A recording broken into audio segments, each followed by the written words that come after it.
Hello mga ka-road trip. Good morning, good afternoon, and good evening sa inyong lahat. Eto, magluluto tayo ng ginataang chicken meat with malunggay. So eto na, ginigisa na natin ang ating mga condiments. Ayan na yung luya, bawang at saka sibuyas. Pinagsabay-sabay na natin yan para mabilis. Okay, yan siyempre haluin natin. Nilagyan pala natin yan ng konting oil para tama lang na magisa yung mga condiments natin.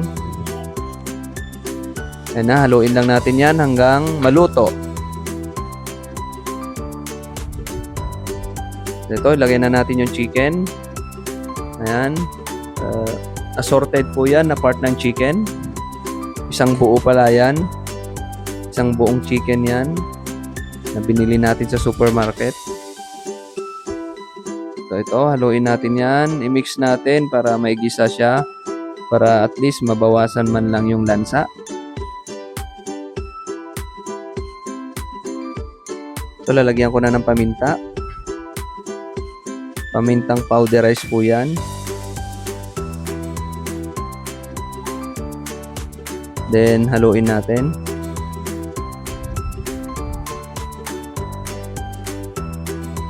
Okay.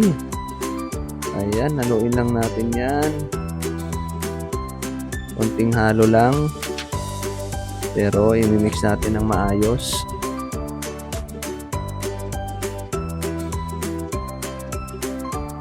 Ito na, konting asin.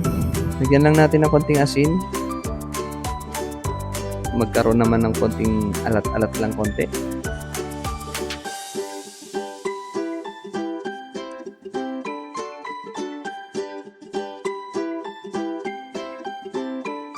Then i-mix natin.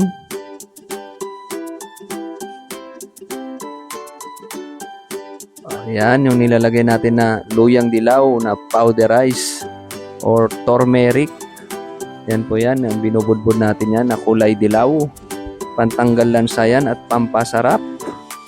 At saka may mga health benefits din yan nakasama. Ang turmeric, napakaganda po yan sa kalusugan. Kaya lagi natin hinahalo sa ating mga niluluto. Kaya nga pala, magpapasalamat na ako sa mga sumuporta at sumubaybay sa ating mga videos, sa ating mga pagluluto, sa mga nakaraang video natin, sa mga nakaraang vlog natin. Maraming salamat sa inyong lahat. So ito na, malapit na tayong matapos, malapit nang maluto. Ayan, malapit na maluto ang chicken, kaya ni-ready na natin yung ilalagay natin yan na gata.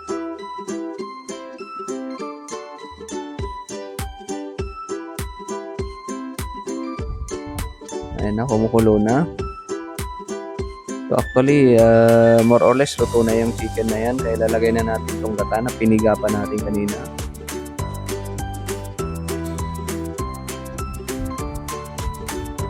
Ayan, no. Yeah, mas maganda pa rin talaga yung pinipiga mo mismo, yung pinagadgad mo na nyog, tapos ikaw ang magpiga para natural.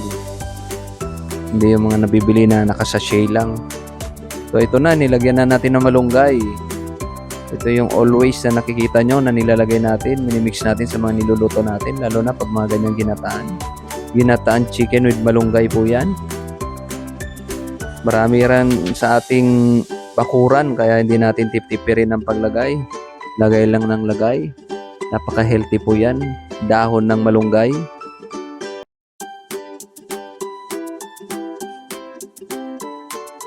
So, ito na, mapapasarap na naman ang ating kain ngayon.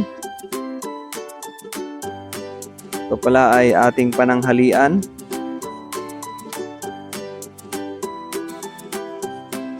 Ay, imimix na natin.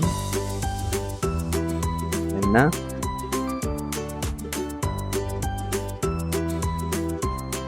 Oh, malapit na rin maluto yan. Kaya sa mga kapwa ko nagugutom dyan, kumuha na kayo ng inyong mga kanin.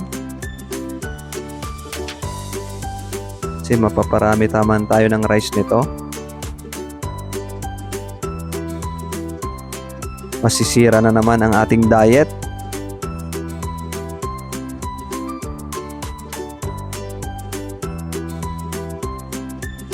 Then ito pa, isa pang pampasarap to, nilagyan pa natin ng siling labuyo. I-mix natin yung labuyo na yan para maglasa spicy naman. Napakasarap yan, spicy. Okay. Eto na, tapos na.